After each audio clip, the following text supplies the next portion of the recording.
Hello दोस्तों, स्वागत है आपका कमेंट विद शुभम में। तो चलिए आज करते हैं अर्थमेटिक के कुछ क्वेश्चंस। आप भी साथ के साथ पॉज करके करते जाना, ठीक है। और देखना कितना टाइम लग रहा है आपको सॉल्व करने में। Ankur and Raghav together can complete a piece of work in 18 days. कोई काम है जिसको अंकुर और राघव 18 दिन में कंप्लीट करते हैं। Raghav and Nisar together can complete the work in 13 days. वही काम को राघव और निसार कितने दिन में कंप्लीट कर रहे हैं? 30 दिन में। निसार एंड अंकुर टुगेदर 45/2 दिन में। वही काम को कितने में कर रहे हैं? 45/2 दिन में। Ankur started the work and left after 20 days. तो बाकी का जो बचा हुआ काम है निसार कितने दिन में कंप्लीट करेगा? अब देखो यहाँ पे निसार और अंकुर दोनों के लिए मुझे क्या चाहिए होगा? एफिशिएंसी। अब देखो मैं लिख रहा हूँ अंकुर और राघव कितने दिन लेते हैं? ये 18 दिन। राघव और निसार कितने दिन ले रहे हैं? ये 30 डेज, ठीक है। निसार और अंकुर ये कितने दिन ले रहे हैं? 45/2 डेज, ठीक है। अब देखो मुझे क्या चाहिए होगा? Total work. टोटल वर्क कहाँ से आएगा? इनका एलसीएम लेके।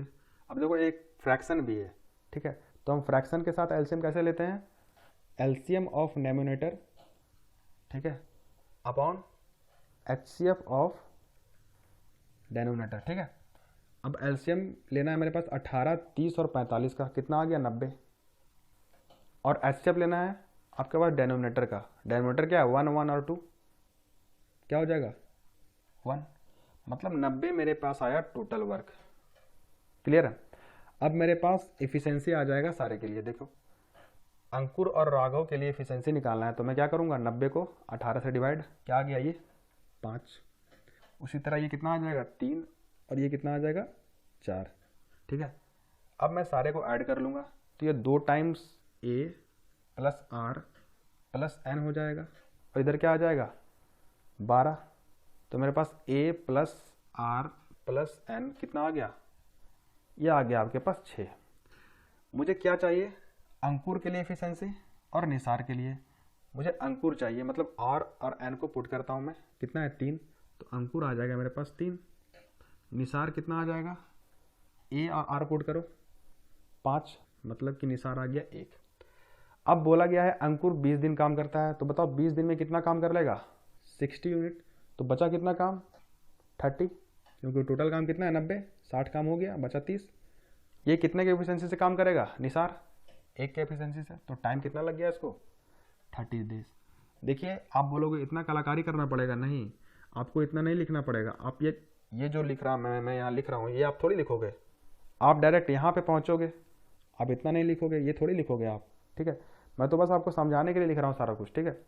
अब देखिए ये सारा फिक्स्ड पैटर्न पे क्वेश्चन है, ये सारा प्रीवियस ईयर क्वेश्चन है। मैं खुद से यहाँ अपने हिसाब से क्वेश्चन नहीं डाल रहा हूँ कोई मॉक टेस्ट से या किसी से लेके, ठीक है। ये सारा प्रीवियस ईयर क्वेश्चन है, आरबीपीएस पीओ या एसबीआई पीओ, आरआरबी पीओ, ये सब में आया हुआ क्वेश्चन है, ठीक है। अब देखिए प्री में आपके पास ज़्यादा टाइम नहीं रहता है। आप क्वेश्चन पढ़े और तुरंत आपको रिएक्शन देना होता है कि ये सॉल्व कैसे होगा, ठीक है। आप सोच नहीं सकते ज़्यादा टाइम के लिए, ठीक है। तो जब भी कोई आपको नया पैटर्न का क्वेश्चन मिले प्री लेवल का, तो आप उसको नोट करो कि हाँ ऐसे हो रहा है। और एक बार में कोई भी चीज़ आपके दिमाग में इंस्टॉल नहीं होगा। माइक्रोचिप नहीं है कि आप एक बार में इंस्टॉल कर लोगे कि हाँ। जब तक आप उसको 2 से 3 बार नहीं करोगे, खुद से नहीं करोगे नोट करके, तब तक आपके दिमाग में क्लिक नहीं करेगा जब भी वो क्वेश्चन दोबारा से आएगा वही पैटर्न पे। तो प्री में सेम पैटर्न पे क्वेश्चन रहता है। मेंस में भले आपको सोचना पड़ सकता है क्योंकि वहाँ न्यू पैटर्न के क्वेश्चन कभी कभी आ जाते हैं, आते भी हैं न्यू क्वेश्चन, और थोड़े बड़े भी क्वेश्चन होते हैं, तो वहाँ सोचना पड़ सकता है। लेकिन प्री में नहीं होता है कि बहुत बड़ा क्वेश्चन आ गया, ऐसा कुछ नहीं होता है। वहाँ सेम पैटर्न पे क्वेश्चन आते हैं, ठीक है। इसी टाइप का क्वेश्चन आएगा। तो अगर आपको ये न्यू लग रहा है तो आप इसको नोट करो और इसका पैटर्न नोट करो कि हाँ इसको इस तरह से करते हैं, ठीक है। ताकि आप तुरंत पढ़ो क्वेश्चन को और तुरंत रिएक्शन दे पाओ, तभी आप अच्छा से कर पाओगे। देखिए आपको प्री चाहे मेंस, आपको अगर अच्छा मार्क्स लाना है तो आपको अर्थमेटिक और डीआई बहुत अच्छा करना पड़ेगा, ठीक है। प्री में अर्थमेटिक और डीआई और साथ के साथ 12 से 13 नंबर मान लो क्या आता है आपके पास? सिंप्लीफिकेशन, सीरीज बोल लो और क्वाड्रेटिक बोल लो। अरे ये तो पूरा दुनिया कर रही है। प्रॉब्लम इसमें ना है, अगर आप इसमें अच्छा कर लो तो आपके पास मेंस भी हो जाएगा, कि मेंस में ये तो आना नहीं है, ये मेंस में नहीं आएगा ना। और सिंप्लीफिकेशन तो प्री में भी नहीं आता, पीओ में। अब तो पीओ में प्री में भी सिंप्लीफिकेशन नहीं आ रहा। कभी कभी कोई शिफ्ट में दिख जाता है, लेकिन अमूमन आपको दिखेगा नहीं शिफ्ट, ये सिंप्लीफिकेशन आपको पीओ में क्लर्क में दिखेगा, पहले क्लर्क में 15 सिंप्लीफिकेशन आता था, अब कितना आता है 7 8। बाकी कहाँ गया, बाकी अर्थमेटिक आ गया उस पर। अब पीओ में प्री में कभी कभी डीएस भी पूछ देते हैं, ठीक है, क्वांटिटी कंपेरिजन जो होता है वो भी पूछ देते हैं। वो कहाँ से ही आ जा रहा है, सिंप्लीफिकेशन हट के ये सब आ गया। तो आपको अगर अच्छा करना है ना एग्जाम में क्वांट में, तो आपको इस पर बहुत ज़्यादा फोकस करना पड़ेगा, ठीक है। और आपको इसमें ज़्यादा से ज़्यादा क्वेश्चन करने से नहीं, एक ही क्वेश्चन को 2-3 बार करने से होगा। समझ रहे बात को? तो मेरे ख्याल से आपको समझ में आएगा ये पूरा जितना मैंने बताया आपको, ठीक है। और जो मैंने ज्ञान दिया आपको वो भी समझ में आ गया होगा। तो चलिए नेक्स्ट पे चलते हैं। अब देखिए डिसऑनेस्ट सेलर वाला क्वेश्चन है, ठीक है। ये भी फिक्स पैटर्न पे है और ये प्रीवियस ईयर क्वेश्चन में आया हुआ है, ठीक है। अब देखो इस पर मैं पूरा एक अच्छा सेशन लूँगा ताकि मैं बहुत सारा क्वेश्चन करा पाऊँ डिसऑनेस्ट सेलर पे। फिलहाल मैं बता देता हूँ कि इसको करते कैसे हैं। देखिए बोल क्या रहा है, एक बेईमान जाई विक्रेता खरीदते समय दुकानदार को 20% से धोखा देता है, ठीक है। वह विक्रय करते समय भी ग्राहक को 25% से धोखा देता है। वह लागत मूल्य पर 10% के लाभ पर जई को विक्रय करने का दावा करता है। देखिए एक यहाँ पे है आपके पास डीलर, एक है आपके पास सेलर और एक है आपके पास कस्टमर, ठीक है। चोरी कौन कर रहा है, ये सेलर, दोनों साइड से। देखो यहाँ पे खरीदते समय चोरी कर रहा है, ठीक है, और यहाँ बेचते समय चोरी कर रहा है, ठीक है। यहाँ डीलर से ये खरीद रहा है, क्या कर रहा है, खरीद रहा है, और यहाँ क्या कर रहा है, कस्टमर को बेच रहा है। क्लियर? अब देखो खरीदते समय कितना का चोरी करता है वो 20% का, मतलब जो भी है वो 20% का चोरी करता है। मतलब 1000 ग्राम की जगह वो 800 ग्राम के पैसा देता होगा वो, ठीक है। अगर डीलर से वो 1000 ग्राम ले रहा है तो पैसा कितना का दे रहा होगा वो 800 ग्राम का। इसलिए मैं इसको -20% लिख रहा हूँ, ठीक है, क्योंकि वो वजन में कमी करके चोरी कर रहा है वो, ठीक है। अब देखो जब भी वो खरीदते समय चोरी करता है ना, तो जो वजन में चोरी होता है वही प्रॉफिट में चोरी हो जाता है। मतलब यहाँ पे वजन में चोरी हुआ, वेट में जो चोरी हुआ वो 20% हुआ, तो प्रॉफिट यहाँ पे जो हो जाएगा वो हो जाएगा आपके पास 20%। मैं ये सारा कुछ बतलाऊंगा आपको एक सेशन में, बहुत अच्छे से एक्सप्लेन करूंगा। फिलहाल आप इस क्वेश्चन के लिए ये समझ लो कि जब खरीदते समय चोरी होता है तो जो चोरी हो रहा है वही प्रॉफिट हो जाता है, ठीक है। अब बेचते समय कितना चोरी कर रहा है वो 25%। मतलब कोई कस्टमर अगर वो 1000 ग्राम लेने आया होगा तो उसको कितना दे रहा होगा वो 750 ग्राम, 25% का चोरी कर रहा होगा वो। लेकिन यहाँ पे जो चोरी कर रहा है ना वहाँ वही प्रॉफिट नहीं होगा। मतलब आप बोलोगे यहाँ प्रॉफिट 25%, नहीं, ये गलत है। प्रॉफिट ये नहीं होता, जो भी परसेंटेज है उसका इन्वर्स प्रॉफिट होता है। ये कितना लिखा हुआ है, -1/4। मैंने इन्वर्स करना बता रखा है शायद DI में पहले। कैसे करते हैं, माइनस का हो जाएगा +1 का 1 ही रहेगा, और 4 - 1 ये हो जाएगा। मतलब यहाँ जो चोरी हो रहा है वो, मतलब यहाँ जो प्रॉफिट हो रहा है वो 33.3% हो रहा है। भले वो चोरी 25% का कर रहा है, 1000 ग्राम की जगह 750 ग्राम दे रहा है, लेकिन प्रॉफिट जो हो रहा है उसको वो 33.3% हो रहा है। यहाँ पर जो चोरी कर रहा है 20%, वही प्रॉफिट हो जा रहा है। क्लियर? और फिर बोला गया है कि इतना करने के बाद वो CP पे 10% और फायदा कमाता है, मतलब 10% का फायदा और, ठीक है, 10% का फायदा और। क्लियर? अब देखो सारा कुछ सक्सेसिव चलेगा। पहले 20% का फायदा, फिर इतना का फायदा, फिर 10% का फायदा। बताओ 3 सक्सेसिव हम कैसे निकालते हैं, ये भी मैंने बतला रखा आपको रेशियो मेथड से। ये कितना लिखा हुआ है, ये लिखा हुआ है आपके पास +1/5, ये 1/3 और ये 1/10। क्लियर है? अब रेशियो से कैसे लगाते हैं, कैसे निकालते हैं सक्सेसिव?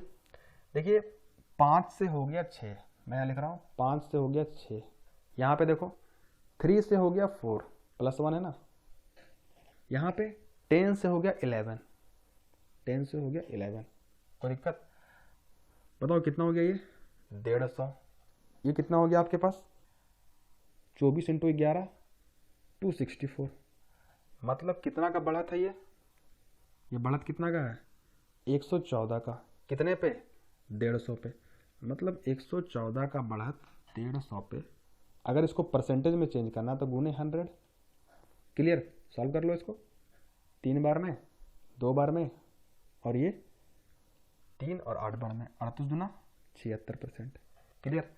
अगर आपको अभी ये थोड़ा कन्फ्यूजन लग रहा है तो कोई बात नहीं, मैं इस पर एक अच्छा खासा सेशन लेकर आऊँगा बड़ा वाला, ठीक है, जिसमें 10-15 क्वेश्चन भी होंगे सॉल्व करने के लिए, और मैं अच्छे से एक्सप्लेन करूँगा ये क्यों होता है इससे, ठीक है। फिलहाल आप अगर समझ पाए तो ठीक है, नहीं तो कोई बात नहीं, जब नेक्स्ट लेसन आएगा इस पे डिसऑनेस्ट सेलर पे उस टाइम देख लेना आप। चलिए नेक्स्ट पे चलते हैं। Rahul started from point A towards point B with speed of 8 kilometre per hour.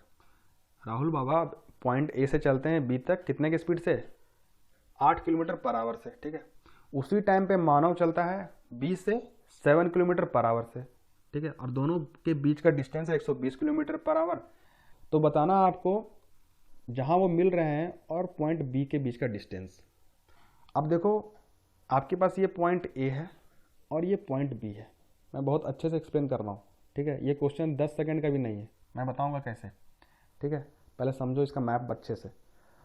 और इसका जो डिस्टेंस दिया हुआ आपके पास, ये दिया हुआ आपके पास 120 किलोमीटर, क्लियर है। यहाँ से चलते हैं अपना राहुल बाबा और ये है आपके पास मानव, ठीक है। ये चलता है अपने पास कितने की स्पीड से, 8 के स्पीड से, और ये चल रहा है आपके पास 7 के स्पीड से। कहीं यहाँ पे मिलेंगे, ठीक है।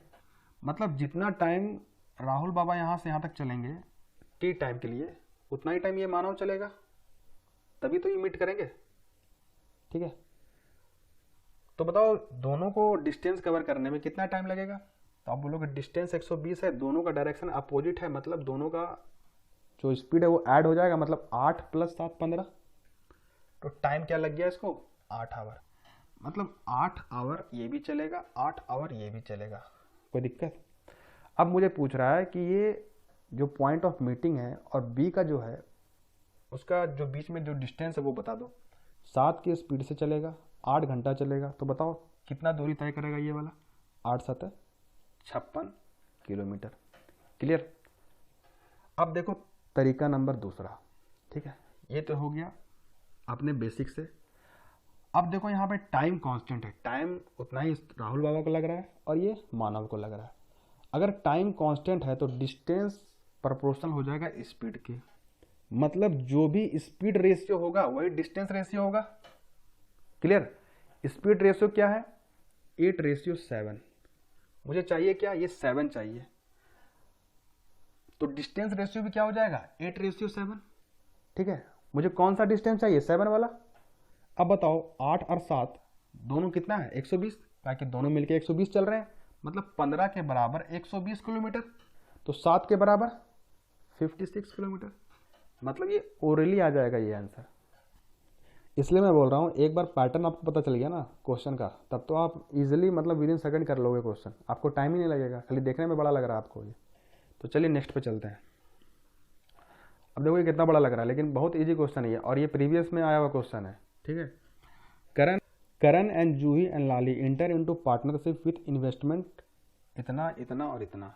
देखो मैं यहाँ से 3-3 जीरो हटा रहा हूँ, काहे कि 3-3 जीरो सब में कॉमन है, क्लियर। अब क्वेश्चन ये रह गया, करण जूही और लाली 45 रुपया, 30 रुपया और 70 रुपया इन्वेस्ट करती है।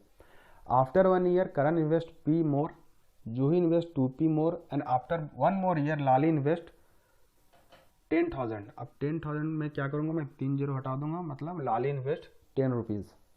Eight the end of 3 year they earn certain amount of profit, और वो प्रॉफिट का रेशियो यहाँ दिया हुआ है, तो वैल्यू बताना आपके पास पी के, ठीक है।